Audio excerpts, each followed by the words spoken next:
There's so many entangled threads in this episode of Mad at the Internet that if I were to just bounce around, I'd lose my train of thought. So let's start with the obvious. There was a would-be assassin who fired uh, bullets at Donald J. Trump. Let's take a look at the footage. What happened to our country? Probably 20 million people. He's looking, by the way, his head is turned to look at a giant, enormous printout of the rate of immigration versus, let's go to flame chart, the rate of immigration versus the rate of illegal immigration, showing tens of millions of illegal immigrants. So his head is turned to look at this graph. That chart's a couple of months old, and if you want to really see something that said, take a look at what happened. I knew the very second that when I saw this footage, when he flinched, take a look at what happened. That way he freezes and grabs himself like you would with a bug bite. If you watch any footage of people getting shot, that's just how they react. There's like you're just apparently the human body's reaction to being shot is like profound confusion, where you just like freeze up and like, what the fuck is that? Not too dissimilar from a bug bite. When I saw that, I'm like, that is a real gunshot. He got shot, and it's hard to tell from this angle. But this is the footage that got shared around. I was concerned that it might have been in the neck, because he is grabbing the side of his head, where possibly his neck. But no, it's his ear, and then he hits the ground. Everybody hits the ground. He gets covered in bodies. There's confusion, screaming, anarchy. All sorts of memes about this. I'm just going to gloss over it on the broadest terms. The way I do these streams, especially when there's something very contemporary like this happening, is I just try to like set because I do my streams late. You know what I mean? So like this has already happened. This happened on Saturday. It's already been out for a couple days now. Everyone's kind of processed it, and there's not really too much I can add to one of the most significant political events of our lifetimes, right? So I can only kind of lay what we already know on the ground and serve as a basis for future viewers or listeners going through the archives and think like, oh, so that's how it was at the moment. It was immediately obvious that this was an assassination attempt, which makes some of the other things I'm about to show you really funny. Or depressing, depending on how you want to look at it. And it kind of, I think, cemented in a lot of people's minds, like, yeah, there's no way that we can peacefully resolve the incongruences of the American people. At this point in time, it's sort of just decided it's over. We're going to continue this charade a little bit longer until everybody is ready set about how we want this to go down. But I think nobody's like, oh, yeah, we're gonna one day wake up and people are all gonna be on the same page again, and we're all gonna be happy and happily ever after. I think this is kind of like, yeah, it's not even like a surprise. It's just like, yeah, okay, for sure, we got it now. So oh, I do need the news hamster. This is a the news hamster needs to be here for this shocking event. So, there's that. Hamster ready. Hamster observing. The hamster was, he doesn't like to see violence, so he didn't want to see the gunshots, but now we're past that. So he was rushed off stage. I don't have this footage because it's not really that important that you see it, I guess. But there was a sniper that was positioned overlooking the roof, and this conference or this rally was held at a venue that had only one roof that overlooked it. So there was only one potential place that a sniper could reasonably, without entering the convention, get to shoot at the president. And apparently, this young man who is severely autistic looking scaled a ladder, and then a regular police officer, confronted him, and this guy pointed a gun at him. And the police officer's like, oh, okay, I guess I don't want to be shot, so he left. That's what I've heard. I don't know if that's true.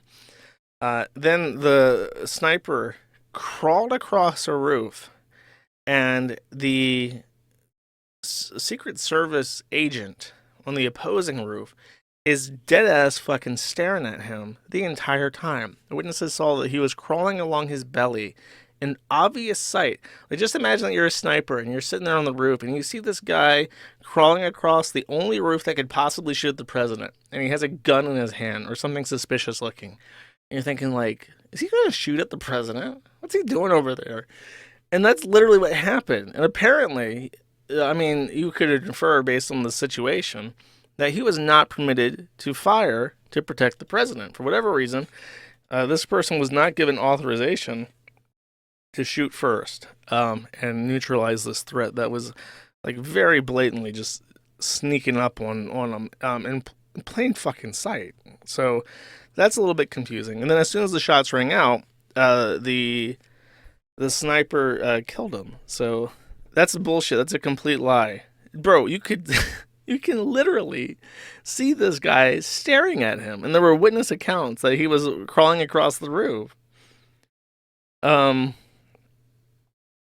So that is one theory. And keep in mind, this is a current event, so this is just how it looks, you know.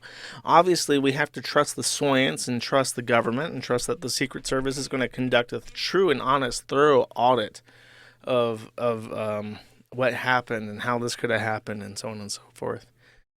But from current situations, it looks like they just were afraid to shoot, and then that almost cost Donald Trump his life. Let's see. What is that? Here's how they handled it.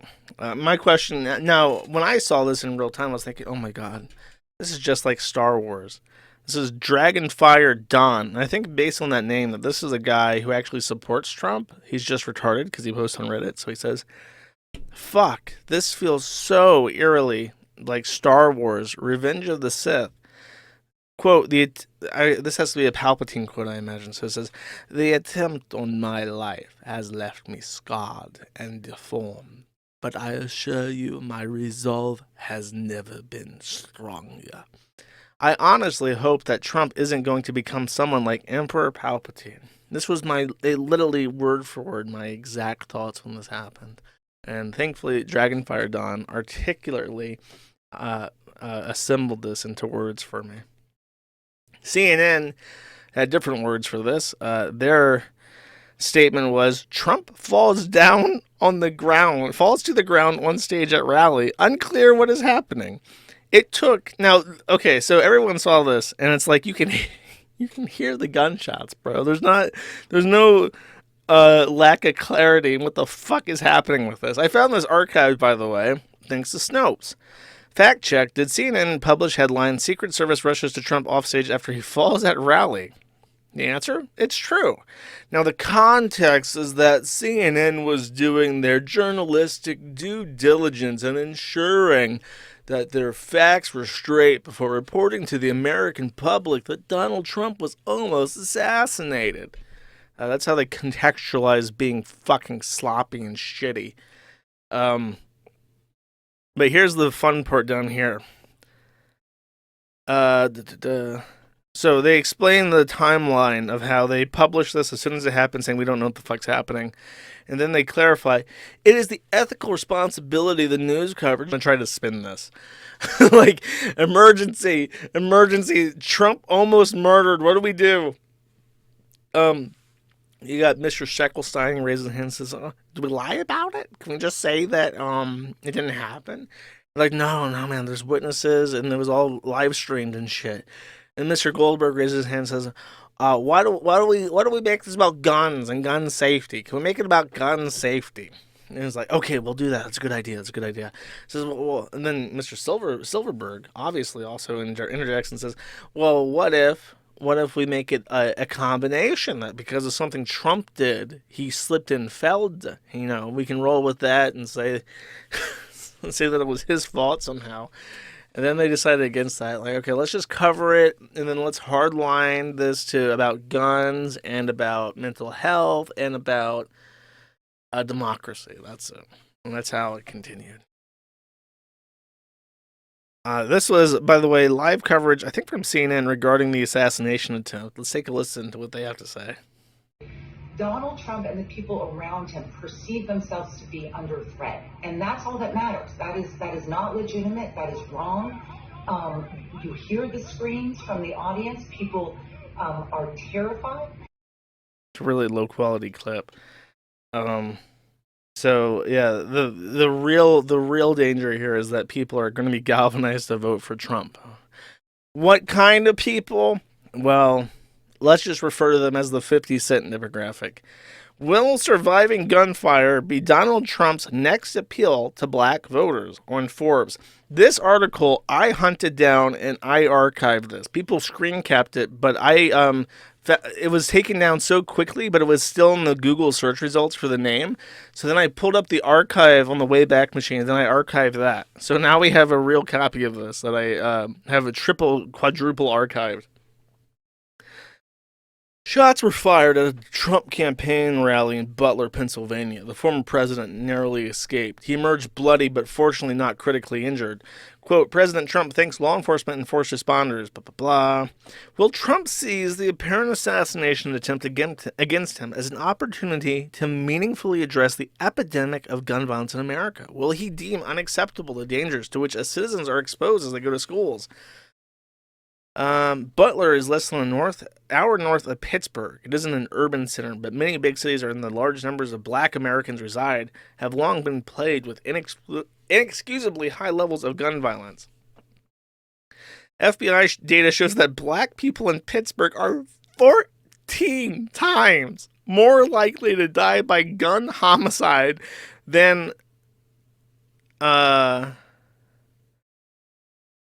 are whites. Okay, that's just a clumsy sentence. Then whites, I think it's whites are. Then whites are in the place affectionately known as the Steel City. Why did they write like this, journalists? You can just say, like, black people are 14 times more likely to get shot than white people. But when a journal types this, says, people in Pittsburgh are 14 times more likely to die by gun homicide than are whites in the place affectionately known as the Steel City.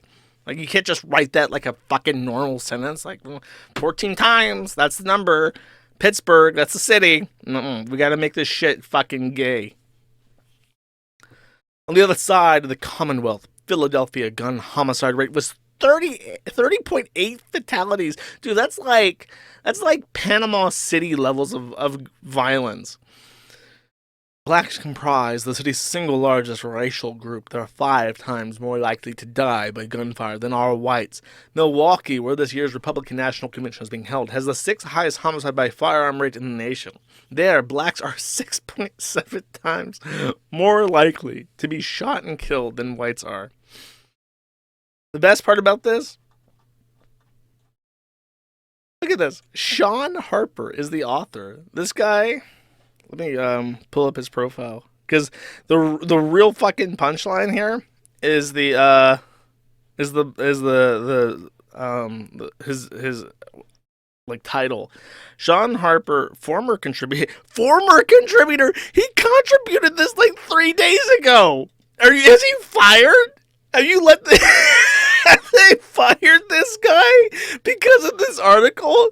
He literally just posted this. Why is he a former contributor? Oh my god, another jobless black man fired by racist. Diversity, equity, and inclusion author. And this article, by the way, is just fucking gone now. In case you're curious, is he seriously just fired? I'm actually really curious. I want to go into the Wayback Machine and see if it says former, like...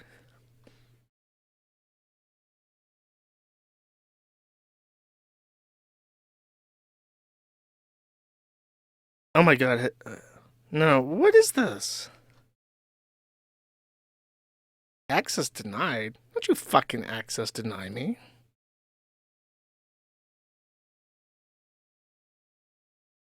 Is the Wayback Machine just blocked? What is this? Okay, here on the 23rd of July, 2022. Well, that's way too far back. No, wait. This is July 10th, 2024, and it says contributor. And then after July 10th, with his last article being diss track season was ultimately good for hip hop culture and business, The only other article he possibly could have written in the 2 days after that is this one about, will black people vote for Donald Trump now because he got shot? And now he's a former contributor. They legit, straight up, fucking fired my homie because he wrote an article saying that black people are more likely to vote for a white guy that's been shot at because they relate to it. Forbes dropped this fucker like a hot potato and deleted his article. Look, because you can even see the latest article that they still have up is the diss track season was ultimately good for hip hop culture and business. So the only other article that he's written for sure is this one, and they fired him. Can I open like his LinkedIn and see his history? Like, does it say July 2024? Oh, I can't see his profile without being signed in. That is really funny. That's a live Maddie fact for everybody. Okay. That's sorry, brother. You flew too close to the sun with that one. I respect the journalism, though. So this is the victim, just to give you an idea. There were people that died. The guy that fired missed Trump, but he's in a crowded auditorium. So 2 people died. One of them is this guy. Corey Comperator. And the family, this is his wife, says, yesterday time stopped, and when it started again, my family and I were living in a real-life nightmare. What was supposed to be an exciting day that we had all looked forward to, especially my dad, turned to the most traumatizing experiences someone could imagine. This is his daughter. So that's him, 50-year-old man, likes hunting, has kids, likes to go fishing. It's a nice bass he's got there, and I don't want to read through his whole obituary. He's like a real person. He's not like a crazed asshole. He's not a crazed gunman. He just gets shot in the random. Thank you for watching this clip by Colonel J. This is the King of Bull here. Remember to like and subscribe. Juice!